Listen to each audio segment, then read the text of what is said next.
Ration വ്യാപാരികൾ പ്രഖ്യാപിച്ച അനിശ്ചിതകാല സമരം നാളെ ആരംഭിക്കും. വേതന പാക്കേജ് നടപ്പാക്കണമെന്ന ആവശ്യം ഉൾപ്പെടെ ചൂണ്ടിക്കാട്ടിയാണ് സമരം. ആവശ്യങ്ങളിൽ സർക്കാരിൽ നിന്ന് ഉറപ്പ് കിട്ടാതെ സമരം പിൻവലിക്കില്ല എന്ന് വ്യാപാരികൾ പറയുകയും ചെയ്യുന്നു. ഷഫീദ് റാവുത്തർ തിരുവനന്തപുരത്ത് വിവരങ്ങളുമായി. Shafeed, good morning, happy republic day. Shafeed, ഇവിടെ ഈ റേഷൻ വ്യാപാരികളുടെ പ്രധാന ആവശ്യം അവരുടെ വേതന പരിഷ്കരണമാണ്. അത് ഏതാണ് നടപ്പാകില്ല എന്ന് ധനമന്ത്രി പറയുകയും ചെയ്യുന്നു. അപ്പോൾ ഏതെങ്കിലും തരത്തിൽ നാളേക്കകം, ഈ കുറച്ച് മണിക്കൂറുകളുണ്ട്, എന്തെങ്കിലും ചർച്ചകൾ നടത്തി നാളെ ആ പണിമുടക്ക് മാറാനുള്ള എന്തെങ്കിലും വഴിയുണ്ടോ ഷഫീദ്? Hashmi, good morning. ഹഷ്മി, ഏതെങ്കിലും തരത്തിൽ അങ്ങനെ ഒരു ഇന്നുകൊണ്ട് ആ തീരുമാനം ഉണ്ടാകാനുള്ള സാധ്യത വളരെ കുറവാണ്. മാത്രമല്ല, ഈ വാതിൽപ്പടി സേവന കരാറുകാരുടെ സമരം ഒരു തരത്തിലാണ് സർക്കാർ ഇടപെട്ട് പിൻവലിപ്പിച്ചത്. കാരണം മാസങ്ങളായി അവരുടെ സമരം തുടരുകയായിരുന്നു. അവരുടെ കുടിശ്ശികയുടെ കാര്യത്തിൽ 3 മാസത്തെ കുടിശ്ശികയുടെ കാര്യത്തിൽ ആ തീരുമാനം ഒന്ന് എടുത്തത് ഇന്നലെ വൈകിട്ടോടുകൂടിയാണ്. അതിന് പിന്നാലെയാണ് റേഷൻ വിതരണത്തിലെ മറ്റൊരു പ്രതിസന്ധി കൂടി സംസ്ഥാന സർക്കാരിനെ അലട്ടുന്നത്. നാളെ മുതലാണ് ഈ റേഷൻ വ്യാപാരികളുടെ അനിശ്ചിതകാല കടയടപ്പ് സമരം ആരംഭിക്കുന്നത്. ശമ്പള പരിഷ്കരണം അടക്കം ആവശ്യം അവർ ഉന്നയിക്കുന്നുണ്ട്.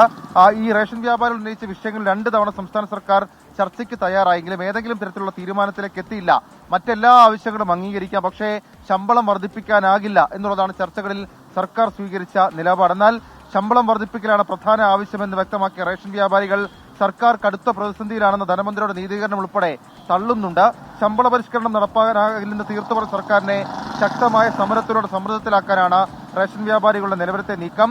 ഈ റേഷൻ വിതരണക്കാരുടെ സമരം മൂലം ഈ മാസം റേഷൻ വിതരണം നേരത്തെ തന്നെ തടസ്സപ്പെട്ടു. മുൻപ് സൂചിപ്പിച്ചതുപോലെ തന്നെ അത് നേരത്തെ തന്നെ തടസ്സപ്പെട്ടിരുന്നു. ജനുവരിയിൽ ഇതുവരെ 62.67% കാർഡ് ഉടമകൾ റേഷൻ വാങ്ങിയിട്ടുണ്ടെന്നാണ് കണക്ക്. ഏതായാലും നാളത്തെ സമരത്തെ നേരിടാൻ സംസ്ഥാന ഭക്ഷ്യ കമ്മീഷന്റെ ഉൾപ്പെടെ ഇടപെടൽ, അതായത് പൊതുവിതരണം തടസ്സപ്പെട്ട് കഴിഞ്ഞാൽ കർശനമായ നടപടിയെടുക്കുമെന്നുള്ള മുന്നറിയിപ്പ് ഇതിനോടകം തന്നെ വന്നിട്ടുണ്ട്. പക്ഷേ അത്തരം മുന്നറിയിപ്പുകളിലോ സൂചനകളിലോ ഒന്നും ഏതെങ്കിലും തരത്തിൽ സമരം അവസാനിപ്പിക്കാൻ റേഷൻ വ്യാപാരികൾ തയ്യാറായില്ല. ശമ്പള പരിഷ്കരണം അവരുടെ ന്യായമായ ആവശ്യമാണ്, ആ സമരം തുടരും എന്ന് അവരും അറിയിക്കുന്നുണ്ട്. ഹഷ്മി, ഓക്കെ, എന്ന് പറഞ്ഞാൽ അവരുടെ ഈ ശമ്പള പരിഷ്കരണം, വേതന പരിഷ്കരണത്തിന്റെ ആവശ്യത്തിലേക്ക് നോക്കിയാൽ അത് ന്യായമായ ഒരു ആവശ്യമാണെന്ന് തന്നെ പറയേണ്ടി വരും. പക്ഷേ അതിന് പേരിൽ പണിമുടക്കിലേക്ക് പോകുമ്പോൾ അരിമുടങ്ങുന്നൊരു സാഹചര്യം ഉണ്ടാകുന്നുണ്ടെങ്കിൽ അവർ എന്താണ് നിങ്ങളുടെ ആവശ്യം തികച്ചും ന്യായമാണെന്ന് പറയുമ്പോൾ തന്നെ അങ്ങനെ ഒരു പണിമുടക്കിലേക്ക് പോകേണ്ടതുണ്ടോ എന്ന് ഒരിക്കൽ കൂടി വൈകിയ വേളയിൽ ആലോചിക്കണമെന്ന് കൂടി അഭ്യർത്ഥിക്കുകയാണ്.